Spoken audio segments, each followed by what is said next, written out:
They're holding a press conference at the Emergency Operations Center in Abbotsford. It is set to start in moments. We will take you there as soon as they come live. Until then, here's what you need to know about the situation in the valley. The floodwaters in Abbotsford are expected to peak today. Water has been moving north after the Nooksack River in Washington state spilled over its banks earlier this week, causing evacuation orders and many highway closures. Our Jessica Chung has been following this story. She's in Abbotsford with the latest.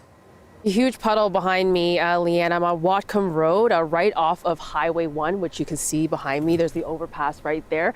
And this is just the type of pooling water that some areas here are seeing. So you can see lots of, it's quite deep. We've seen a couple of cars drive through, including a large semi that really had some trouble getting through there. I would say that the water in the deepest parts of that little puddle is around maybe calf deep. And so this is the type of flooding that we're seeing, that we've seen come down here. And this, of course, is after the huge downpour of rain that we saw in this region starting on Tuesday. The River Forecast Center says around 150 millimeters of rain fell since then. So it's a lot of accumulated water, on top of the fact that the Nooksack River in Washington state did breach its banks, and all of that flood water surged from down south up here into Abbotsford, and it ate up roads and drenched farms all the way up here to Highway 1, causing a closure to this major highway. So this highway is closed in both directions between Sumas Road and Number 3 Road. Now, the city of Abbotsford did say that the flood waters were expected to peak overnight or this morning. Not quite clear yet if we've hit that peak, if we're seeing waters receding, but I believe that we are going to be hearing from the province with more information on that. So we are, yes, there's a developing situation here on this aftermath of the storm, Leanne. And Jess, we know that schools are closed today in Abbotsford and Chilliwack as well. And we saw that young family behind you with their rain boots on, heading towards that big puddle.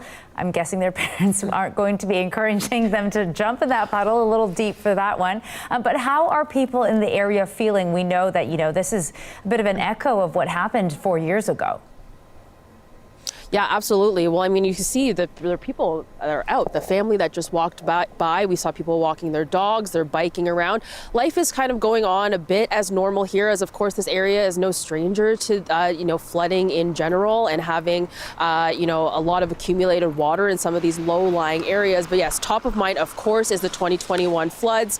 And that is top of mind for a lot of people who are saying that they are looking at the next couple of hours to see what happens. But then also there's an atmospheric river that is coming and going to be hitting the region on Sunday. So they're also looking at that, seeing what that accumulation of water is going to look like in comparison to what is happening now. You can actually see a car that's driving through that water right now. I don't know if you can catch that, just so you can get a sense of how deep that water. And we're interrupting Jessica there because the press conference that we've been waiting for with officials on their flood response has begun there. You can see Kelly Green, the Minister of Emergency Preparedness, at the podium. I'm going to go there now. Thank Mayor Siemens and his team for incredible leadership during an incredibly difficult time. It's been 72 hours of tireless work to keep people safe. I know for so many here working on response as well as in the community, it's been many sleepless nights. I also want to thank all of the emergency operations staff, first responders, emergency services responders, search and rescue teams, community members, everyone who has been part of the response, working to keep people safe, protect farms and critical infrastructure here in Abbotsford and across the region. This morning, there are approximately 450 properties on evacuation order and approximately 1,700, I'm also sleepless nights, 1,700 properties under evacuation alert, many of whom are in the city of Abbotsford. I know that this is a really difficult time. So many people's lives have been uprooted, leaving your home, your farm, your business, worrying about what you left behind. It's an incredible challenge.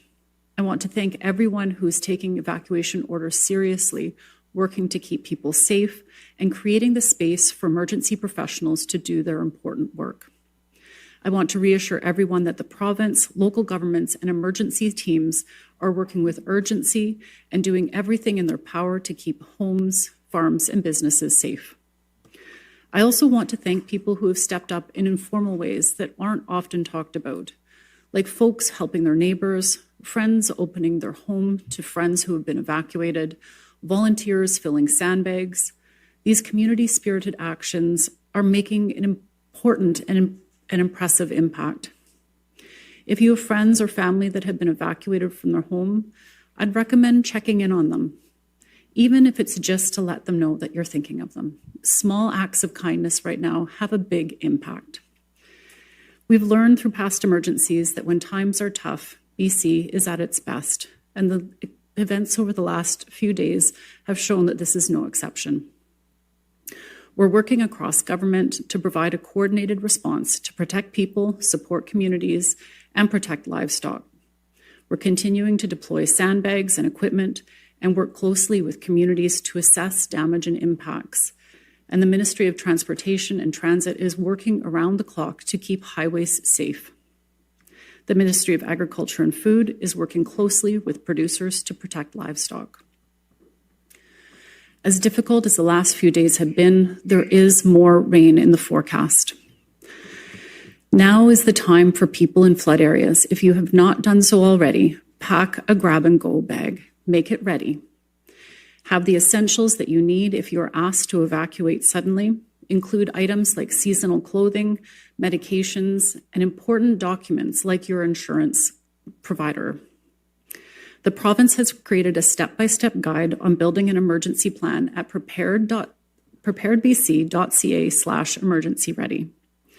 Evacuation orders can be issued on short notice, and that's why it's so important to be prepared before an order comes.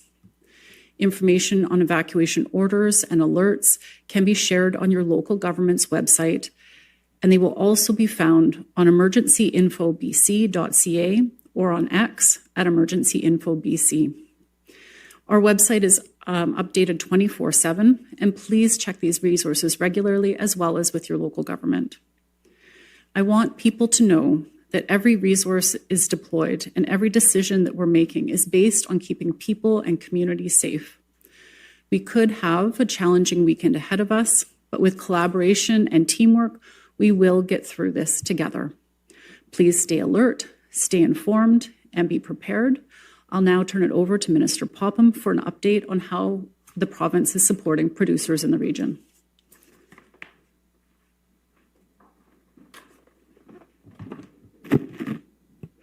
Thank you, Minister Green. I'm Lana Popham. I'm the Minister of Agriculture and Food for the province. I think that maybe I'll start the update with just reflecting on what's happened with the contacts that I've been making with farmers over the last 12 hours. We know that the water levels came up last night. Farmers were watching very closely around midnight, and there had been elevated water levels that have made it into barns. And so today is the day of assessing and unfortunately finding some difficult situations that farmers are facing. The rising waters over the past 24 hours have not been good news for some of our committed farmers in the valley, and the situation is remaining challenging for many of them, and it's evolving. I want to thank everybody at the Emergency Operations Centre for their hard work. Although we're facing really difficult situations, the fact that they're working around the clock, they know what they're doing, is making a big difference.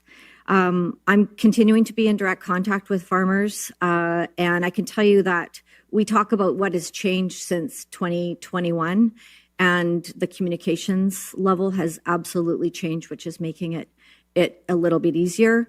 What hasn't changed is the perseverance and the resilience of the farmers here in the valley. They lead with generosity of spirit, and when I'm checking in on them, they will tell me quite quickly that they're doing okay, but they're going out to check on a neighbor that they're worried about. They're going out to give a hand to a barn that's in trouble, and it continues to impress me, and I can't tell you how proud I am of them, especially in moments like this. We currently have 68 registered farms under the evacuation order and 98 under evacuation alert.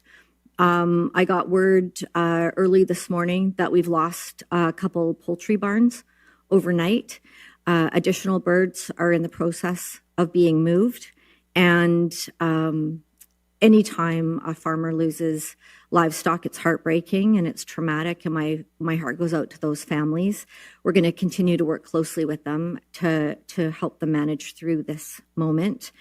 We have a hog farm currently that is relocating some of its animals. It's all hands on deck around that farm. We've had farmers from different parts of the industry come and help relocate those hogs. Again, farmers helping farmers. We're remaining in close contact with BC Dairy, and we are aware of a small number of farmers who have relocated their heifers. We've seen some milkers relocated to higher ground, but generally I would say that BC Dairy industry is in pretty good shape at this time. There's continuing to be some challenges around milk pickup, but we are working with producers on that.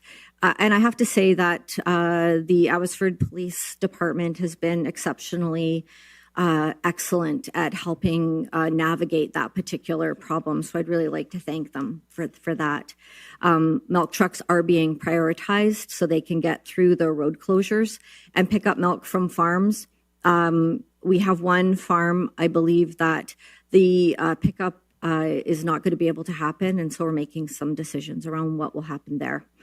The emotional toll, again, is really tough on our farmers. When I'm talking to them, what I think is the hardest to hear is the fear in their voices. And it's interesting, as we were waiting for those waters to come in, I could hear that fear, definitely. And then now that we're in the emergency, as far as animal movement, etc., they switch gears and they become super strong. And I know they're going to get through it, but there's definitely repercussions from incidents like this, and we will continue to support them, their mental health, with AgSafe programs.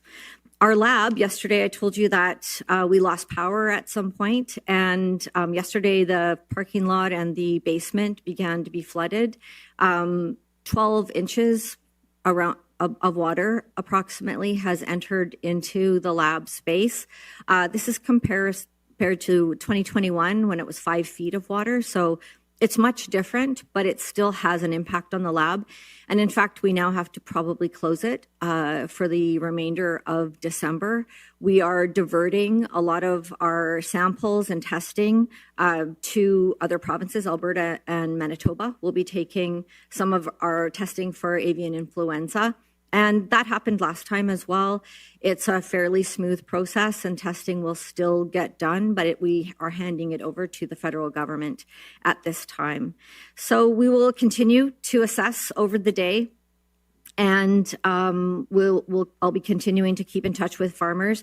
I had just to wrap up, I had a really interesting Facebook Messenger exchange with a farmer that was quite well known during the 2021 floods, as he got a rugby team in to help clean up his barn.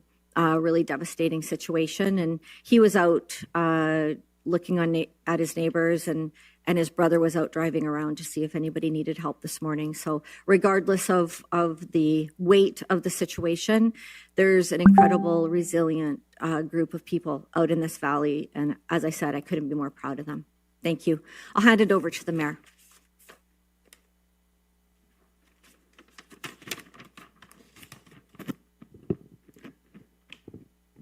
Thank you.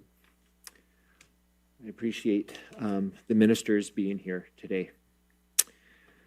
To say that we are disappointed and frustrated is an understatement.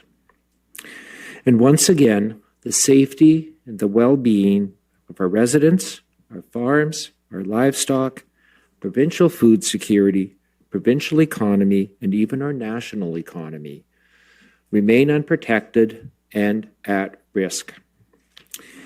And while I appreciate the ministers and the ministry's efforts in providing support responding to this flood event, I think we can all agree that on this point, that enough is enough. We need action and we need action now. We don't need empty promises from the federal government that they have our back. In fact, the federal government has not even reached out to me during this event. So I'm profoundly disappointed.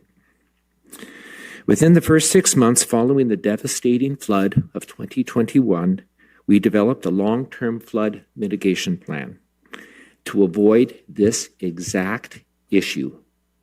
We have done everything, including almost standing on our heads, to be noticed and to be heard, and again, to be disappointed by our federal government. To me, this is an issue that needs to be addressed. It's a foundational issue to our economy, to our food security, and to put my city residents at risk once again, needlessly, because of inaction, is frustrating. So I am pleading again, and I appreciate the province being here. I've been talking with the Premier. So I am pleading again, and I appreciate the province being here. I've been talking with the Premier, and I know that they are committed to making this a priority, and this has to be a priority that is accentuated and accelerated, and we need to be pressing a full court press for this issue to be addressed by the federal government. I need that long-term flood mitigation plan to be adopted sooner as opposed to later. And I also need to have our friends in Washington State wake up and realize that the devastation that we're feeling here is no different than the flood mitigation and irrigation that the Columbia River Treaty was about. This needs to be part of that international treaty with the U.S. Because, again, what's happening down in Whatcom County, we cannot continue to take this water. And again, this is only 4 years. If we had to have closed those floodgates, I can't imagine what we would be facing again today. So I appreciate the ministers being here. I appreciate the commitment that they have to making this a priority. And I know that they will be with me when we go to Ottawa to do the full court press. But I need the federal government to really be engaged. This is a huge issue for not just Abbotsford, not just our region, not just our province, but everything that's coming down that freeway is now stalled once again. So again, thank you. And thank you for standing with us from the province. And I need that partnership to be strong, and I need the message to be clear. I will now turn it over to David Campbell.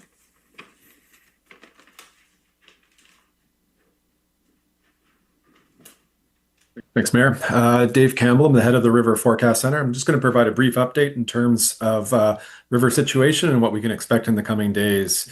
So we did see yesterday the peak on the Nooksack River through the afternoon, and as that water started to recede, so did that connection and overspill of water from the Nooksack River into the Sumas drainage. So that started, the tap turned off around about midnight. And we've seen now that the basin really through the Sumas is really just needing to drain the water that we have in it. So as we go through the day, that process is expected to continue or to start. And we'll start to see the declining flows and levels as we go through the day. It's a very slow process, so this is something that really is going to take days to happen, and will be progressing quite slowly as we go through the next couple of days and into the weekend. Looking ahead into the next phase of things, we are seeing the potential for a stormy week ahead, and really the first of most significant storms is on the Sunday-Monday period. As we go through these, we continue to see some uncertainty in terms of where those patterns are going to hit most significantly. So there's a bit of differences between what we have seen over the last week. This system has more of an entrainment from the subtropics around Hawaii. So it will be a warmer event and the potential for ongoing heavy rain. At the moment, this looks, again, confined into predominantly Washington State, but also is coming into British Columbia, up and down the coast. So really this coming week could be seeing rainfall all the way from the Alaska Panhandle down to California. So it's a very significant weather pattern, which we'll see multiple phases of rainfall. No, as we come into the weekend, we're looking at the forecasts in really anticipation of what we might see in terms of the current situation. Now, rivers themselves are more vulnerable as we come into this period because of what we've seen over the last week. At the moment, forecasts for the Nooksack River coming from the Northwest River Forecast Center are not showing a likelihood of another overtopping event. And so really at this point, we're seeing that the potential really is just for that rainfall coming into the Sumas pattern floodplain itself and that kind of local inflow rather than additional flow coming from the Nooksack. That may change as we go through and we get a better understanding of the weather forecasts. Similarly, as we look at other river systems, we've had some time to drop the rivers as we've gone through yesterday, today, and into the next couple days before this next system comes in. Again, we remain more vulnerable with the ground saturation, and so could see different impacts as we come in through the next period. So as we come into the next week, I think vigilance continues to be important. The River Forecast Center will be monitoring conditions and providing updates, both to partners and the public, as we gain better understanding of how these systems might impact.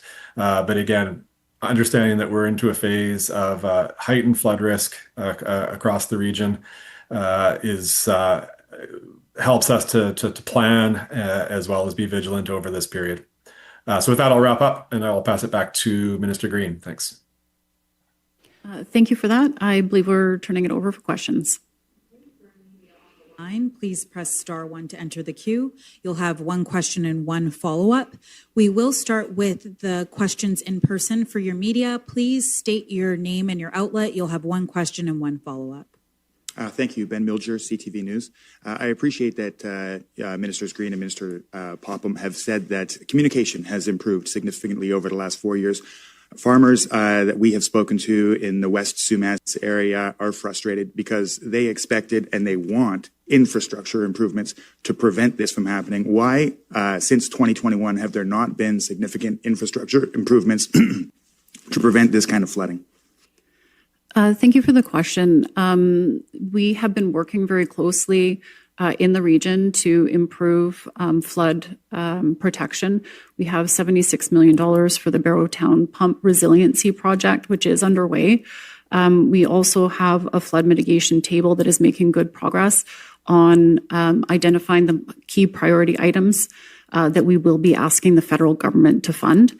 We do certainly fund flood mitigation works and planning across the province. It's very important that we make sure that communities are being kept safe, that people and businesses are being kept safe.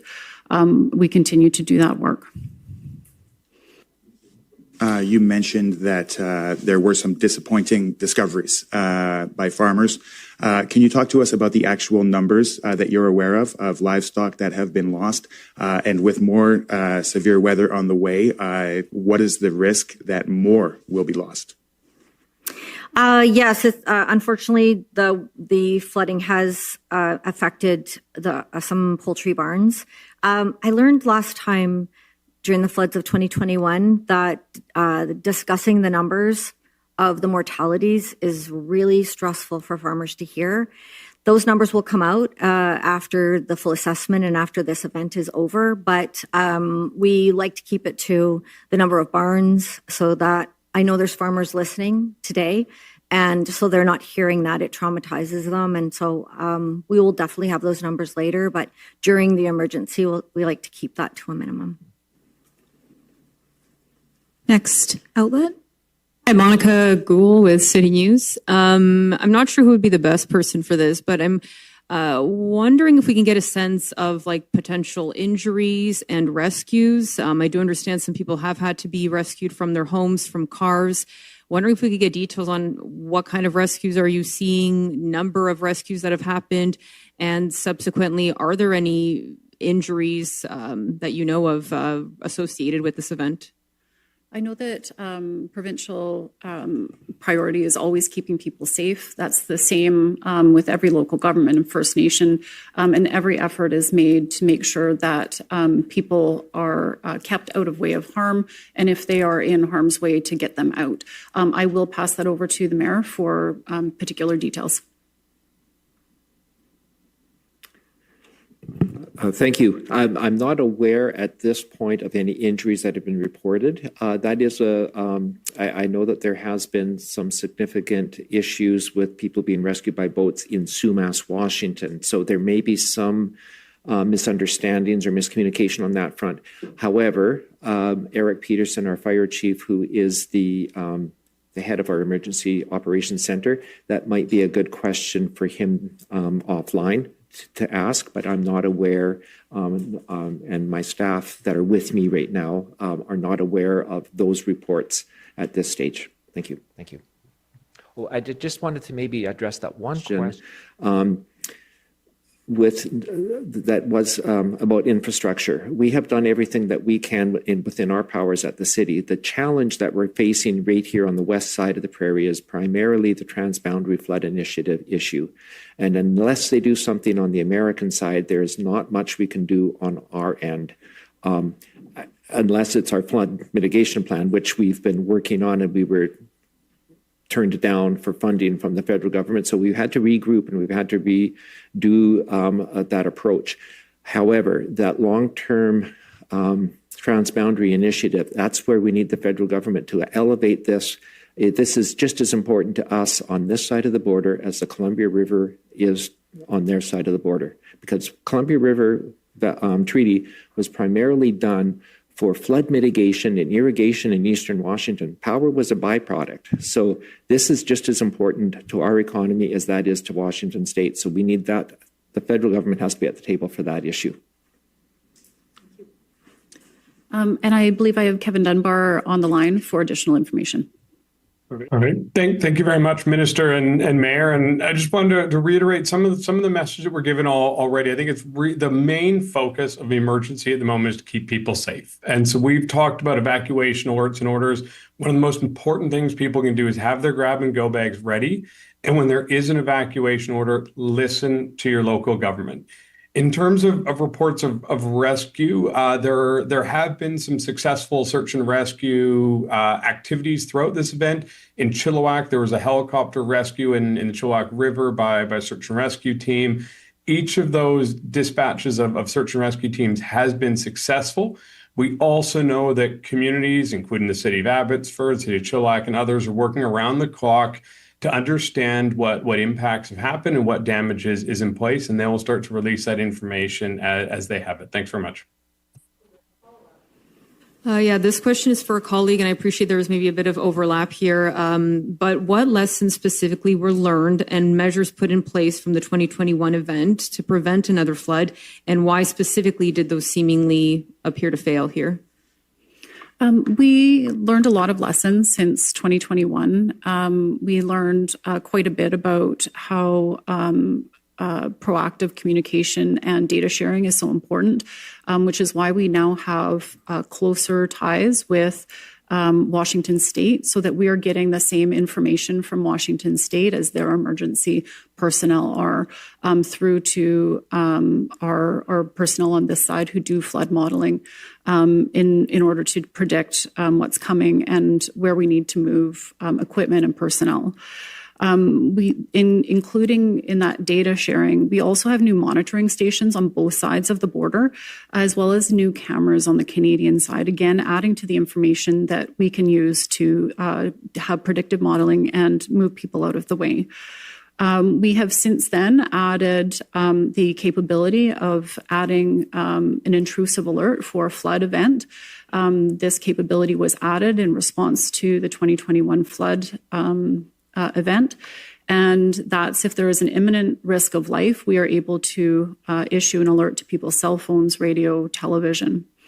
We also have stronger contingency planning, both on the provincial side as well as with the city of Abbotsford and other local governments, so that the planning is in place to react quickly and decisively when we are experiencing a flood event. And my hat really goes off to the city of Abbotsford and all of their staff who have responded so strongly to this event. It's made a big difference in people's lives, and I just want to thank them for that. Our next question. Hi there, Brenna Owen with the Canadian Press. This question will be for the mayor, actually. So just removing and I'm going to ask you about Washington State, but removing that from the picture for a moment, I know you have the flood table, but specifically, like the minister mentioned, some key areas the table's making good progress on, but you need the money, you need the federal government to step up. So removing Washington, if you had the money that you needed, what physical infrastructure, what else do you want to see for your community? Yeah, so 6 months after the last event, what we learned is that we do need a pump on Sumas River. So Barrowtown pumps what used to be the lake bottom. That is protected by a dike system. Right now, the western side is what receives the flooding from Nooksack, or from Whatcom County through the Nooksack overflow. So we know that we need a pump station on the Sumas River to get this water through quicker. And then there will be a couple of other pumps in it. I don't want to get into the weeds on that, but that is a primary.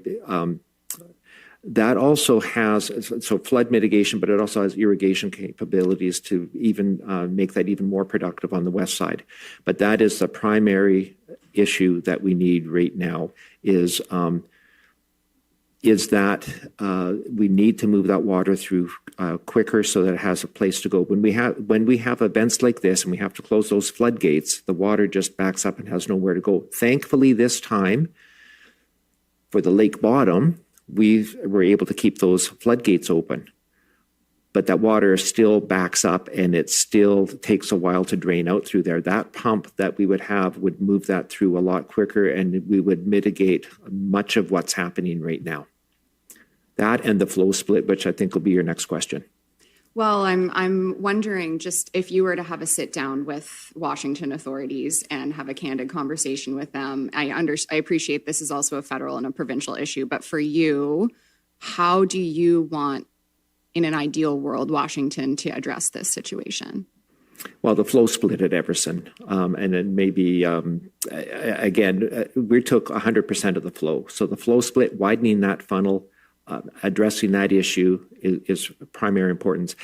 I know enough to be dangerous on some of this. I might just get Tyler Bowie from our staff because he knows about some of this a little bit more detail. So I'm just going to let him articulate what that direct ask would be. Thank you, Mayor. It's Tyler Bowie. I'm the Section Planning Chief for the City of Abbotsford and Deputy General Manager of Engineering and Regional Utilities. The Mayor is correct. Down south, what we'd be looking for is really at where the overflow of Nooksack River occurs, looking at that flow split and having a better understanding of how much water is coming to Canada in order to make our decisions easier. We will go to. I would also add that any solutions need to be comprehensive for the region. There's no one thing that will solve all the problems that we are facing here. And without a comprehensive solution, it ends up it can be very problematic. Even depending on where you do a dike enhancement can improve one area at the same time impacting negatively another area. So we really have to look at the whole region and make sure that all of that we are mindful of unintended consequences and making sure that the solution that we're choosing reduces risk for everybody. Next question. Taya Fast here from Global BC. Don't know who this would be for. It goes to about infrastructure. Again, Highway 1 is cut off. This is now the second time during a flood event that it's been cut off. Has there been any thought to making the highway more climate resilient, whether that be hiring it in those key points that keep flooding over so that we prevent situations like this again? Certainly the location of Highway 1 and its interaction with flood mitigation works is of note and has been discussed quite a bit at our flood tables where we're figuring out what is the most impactful and beneficial way to move forward together. There are different solutions depending on how we move forward and how we can get the federal government support. It's really important that they step up to the table on this. And for further information, I'll pass it to Janelle. Thank you, Minister. So after the 2021 event, what we did is we took a look at our Fraser Valley Highway 1 program, and we actually added on a fourth phase, was to actually extend from the Sumas Prairie into Chilliwack. And as the minister mentioned, part of that is working closely and providing funding towards that table that's looking at flood resiliency to help with hydraulic modeling. So the highway is definitely a key component of the system, but prior to implementing any measures, whether it's climate resiliency or adding more culverts to change the flow or raising it, it really needs to fit with the broader system and the decisions that are made around flood management, both south of the border and in the community. So it's certainly top of mind and one that we've made some investment in to make sure we have that phase 4 of the program. Next question is on the phone lines. Karina Zapata, CBC. Karina, go ahead. Hi there. Thanks for taking my question during this really difficult time. I work with the CBC in Calgary, and I have an unrelated question about the roads in eastern BC, if there's someone who can answer that for me. Many Calgarians drive over to the BC Eastern Rockies on weekends like Golden, Radium, Revelstoke, that area. I'm seeing lots of snow in the forecast, and I'm hoping someone can walk me through maybe what the road conditions are expected to be like, how potentially dangerous that drive might be, and maybe any words of advice or caution for people planning to head over. For anybody undertaking travel on BC's highways, I always recommend checking Drive BC before you head out. It's got important information on road conditions. You can also access, I believe it's over 400 cameras to see what current conditions are with live cameras. For more information, I'll pass it over to Janelle. Minister, I think the only thing I would add is that corridor is in the throes of weather. You can expect winter weather driving conditions. There has been continued snowfall. We do look at avalanche control and proactive control on that corridor. So as the minister mentioned, just taking a look at Drive BC and making sure you're aware when those closures are in place. High patrols are going through that corridor regularly to make sure that the most up-to-date information is posted on Drive BC. And just making sure in the event you are in a closure is making sure your vehicle is prepared in advance. So folks have sufficient gas on their way, have some food, some water in their car, blankets in the event of having to turn off the car and wait. So it's really making sure that if you're heading out on the road and on that corridor where we do expect winter conditions, that your vehicle is equipped and ready to do that. Do you have a follow-up? Yes, just one quick follow-up. Thank you. Is the government considering issuing an advisory for this area, maybe asking people to postpone travel at this point? Janelle? At this point, it's my understanding that there isn't any plan for travel advisories. But again, that's something that we continue to take a look at in real time. And if new information surfaces around the conditions and the conditions being outside of typical winter conditions, that's when we look to issue travel advisories. And those informations get distributed to media and also get posted on Drive BC. Okay, we will now go back to in person. Please state your name and your outlet. I'm Benit Braich with CBC here in Abbotsford. Just a question on what kind of support is available for people who are facing flooding right now. I've spoken to a number of people who are currently unhoused and, they're cold and they're needing help. So can you talk about the support that's being offered, please? Mm-hmm. Emergency support services are available for anyone in an evacuation order area. Folks can access that support either at reception center or online if they're registered for their BC Services card. We have supports for people, including shelter, food and essentials. So folks that have really had to leave everything behind, your basic needs can be covered through emergency support services. Some people may have access to additional coverage through their insurance. I always recommend for people to check their insurance coverage if they have that available. Do you have a follow-up? I'm just wondering if you can speak about what the next steps are in terms of assessment of the area there and what people need to know about that. We're currently experiencing flood. We're currently experiencing the flood. We will start assessing as conditions change. It's a very dynamic situation, and it's early to be able to say that we're assessing damages. Perhaps I'll turn it over to the city. Thank you. I'm just going to actually turn it over to Tyler because he'll have a little bit more sort of the return home plan and when that kicks in. And I think your other question about the housing component, and I think there were, because of the encampments that are on Ministry of Transportation land, we do have outreach teams. Cedar Outreach are actively involved, and we do have outreach teams looking into those situations, offering those supports to the folks that are unhoused. So I'll turn it over to Tyler for the other question. Thank you. So starting right from day one of the event, we already had turned our minds to return to home for these residents. So we have a whole team of people working on that, as well as getting engineers hired and mobilized to start to do assessments on roads, culverts, and bridges so that we can provide a safe return home to people. As the minister had mentioned, we are still waiting for the waters to recede. So this is a thing that will happen slowly over the next couple of days.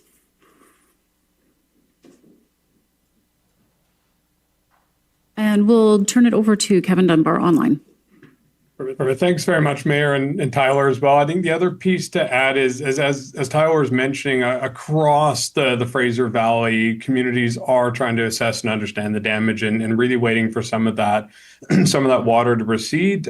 We are also supporting drone flights and other flyovers to really help get that picture and paint that picture of what's happening today and that assessment. So as we move ahead, EMCR is going to work very, very closely with communities to make sure that they're able to get the resources they need to do those assessments as quickly and as accurately as possible. Thank you.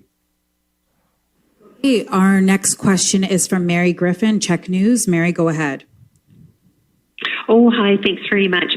NOAA issued a statement earlier this week that these wet conditions are expected to continue from the Alaska to California until December 19. Is that your understanding as well? We certainly are expecting heavy rain events, which can interact with the situation that we are facing right now. The forecast in the days ahead is a little bit far out for us to say with certainty what's going to happen. But perhaps I'll turn over to one of my colleagues in Water, Land and Resource Stewardship.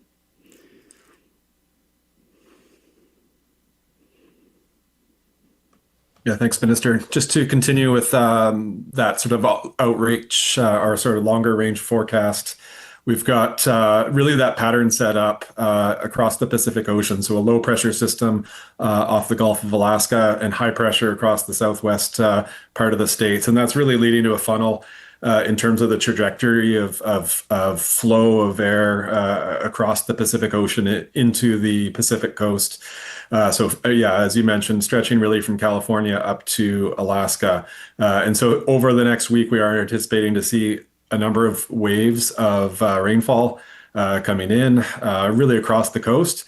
And that's where the uncertainty comes, is really just event to event. We know that the setup is here, but we can see that it can shift north or south a little bit, and that makes a big difference in terms of the hazards that are posed to British Columbia and specific through the Fraser Valley. So we're going to be continuing to monitor that, but I think that vigilance around a stormy, wet period through the coming week is the best way that we can be prepared. Do you have a follow-up? I do, thanks. Kevin Dunbar, did you say, is this correct, that there was a successful rescues by Chilliwack, search and rescue on the Chilliwack River? And if so, is there any images of that or video? Excellent question. No, we don't have any video of it. Our role here at EMCR is to make sure that the search and rescue teams are dispatched safely when requested and required by local authorities. There have been a number of search and rescue teams deployed and requested throughout this, and it would be the city of Chilliwack would have the real specifics on this. And I don't really want to speak on behalf of the city of Chilliwack or the search and rescue team. But what I can say is that those search and rescue individuals or volunteers are working around the clock, whether it's for this flooding event or other situations, and are always available to support the people of BC. Are an incredible testament to that energy that comes from people in BC, supporting people in BC. Thank you. Next question is from Peter Mitham, Country Life. Peter, go ahead. Thanks very much. And I came to mind while I was waiting to ask this question that nobody ever talks about how these rain events recharge the aquifers when we're in the midst of them, but I'm sure that will come out in due course. But just want to know, again, following up on my question yesterday, if the province or if the Chief Veterinary Officer has any guidance for dealing with avian influenza, particularly where we've got some poultry barns inundated now. And also if there's any just veterinary guidance or any guidance on how the province is making it easier to deal with carcasses in the current flood event. Thank you, Peter. So just to maybe go off your question from yesterday, our provincial vet has reported that there's no increase in avian influenza that seems to be connected to this flood event. We will continue to do our scheduled testing and send our tests over to Lethbridge and Winnipeg, and some to Calgary. But as far as disposal of carcasses, it's a bit early. There will be a plan led by the Emergency Operations Centre around how that works, but we are sort of in the middle of assessing right now. Okay, and now we will go. I actually can pass it over to Jeremy. Thank you, Minister. The best advice around highly pathogenic avian influenza is that all the existing guidance applies. Farms should still be following the same biosecurity whenever possible. We are working very closely with the poultry industry and the CFIA on this issue and making sure that things continue to move forward with the management of HPAI. On the management of disposal of carcasses from mortalities, we're putting plans into place right now as we speak, and we're working closely with the poultry industry to identify the needs and what farms need to be supported in that way. Peter, do you have a follow-up? Yeah, just on behalf of our team, was curious to know what changes, if any, BC is planning to make to disaster financial assistance or other assistance programs to make it easier for people who are now needing to rebuild for the second time in 4 years. The province makes disaster financial assistance available in these sudden and widespread events. We have made changes to disaster financial assistance so that the eligibility is broader and that the total amount, the maximum amount has been raised. In terms of farms' access to DFA, I'll turn that over to Kevin. Perfect. Thank you very much. And we've been continuing exploring ways to improve and work on our DFA process and make sure the folks that need the support are getting it. I think what, as Minister said, we're continuing to assess the overall impacts of this response. We've been in touch and have been communicating to communities around the information that the DMCR requires to make a DFA declaration. And we'll be continuing to proactively communicate with all local authorities, First Nations around that, and make sure that they're aware and are starting to collect the information as they start to assess the impacts to be able to prepare for that recovery and to be able to prepare for any conversations around DFA. Thank you. We will go back to in person for one follow-up. Please go ahead. Thank you. I'm just wondering if we can get an update on Highway 3. I understand there are multiple washouts and slides. Is it significant damage to Highway 3? Can people between Hope and Manning Park expect that to be closed for a significant period of time? Janelle? Thank you, Minister. So Highway 3 did experience significant damage. Between Hope and Manning Park, we have 23 discrete sites that have been impacted in a varying way. If you go on the Ministry of Transportation and Transit's Facebook site, there are some images posted to be able to give you a sense of the degree of impact along the corridor. The biggest site along the corridor is where we saw significant undermining of almost both lanes, and we need to go in and do a full culvert replacement. So we don't have an estimated time of reopening, but I certainly can say we don't expect it to be open in the coming days, but certainly as we have more information on what that construction timeline looks like, we will be providing updates. Recommend folks to visit Emergency Info BC for up-to-date information about evacuation orders and alerts and the actions that you can take. in response to those orders and alerts. For folks who are looking to be more prepared, visit preparedbc.ca. It has excellent information about how to build a grab-and-go bag, build your emergency plan at home, and other preparedness information. Before you head out, definitely check Drive BC for current conditions.